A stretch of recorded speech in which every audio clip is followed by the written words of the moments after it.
আবার আমরা দেখব যে দেশের ব্যাংক খাতের উপরে একটা চাপ তৈরি হবে। বাজেটকে আমি মোটা দাগে গতানুগতিক বলবো। প্রায় 2.5 লক্ষ টাকার কাছাকাছি। এখন এই ঘাটতিটা আসলে পূরণ হবে কি করে? একটা হচ্ছে দেশের ভেতর থেকে ব্যাংক খাত থেকে ঋণ নিয়ে, আরেকটা হচ্ছে বৈদেশিক ঋণ বা অনুদান থেকে।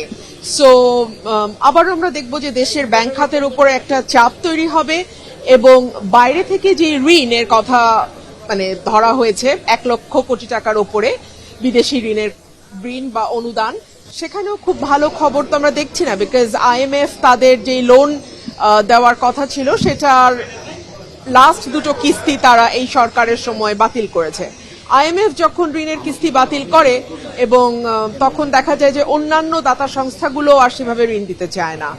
আর দুই হচ্ছে, আমার কাছে মনে হয়েছে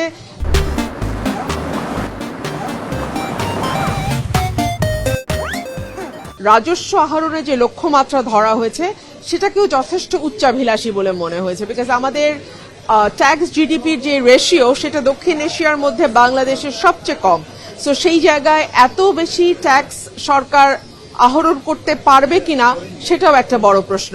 সো এই সকল কিছু মিলিয়ে বাজেটটি আসলে কতটুকু বাস্তবায়নযোগ্য সেটা একটা প্রশ্ন থাকে। তবে এই বাজেটে বেশ কিছু জায়গায় স্বস্তির ব্যাপার আছে। অনেকগুলো নিত্য প্রয়োজনীয় জিনিসের উপরে শুল্ক মাফ করা হয়েছে। সো সেই জিনিসগুলোর দাম কমবে বলে আমরা আশা রাখি। আপনারা জানেন যে আমাদের এই মুহূর্তে মুদ্রাস্ফীতি প্রায় 9.42% কাছাকাছি। So that is very high number, 9.4 মানে অনেক।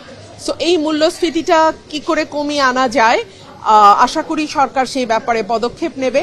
যদিও আমরা দেখতে পাচ্ছি যে বিদ্যুতের দাম বেড়েছে, তেলের দাম বেড়েছে।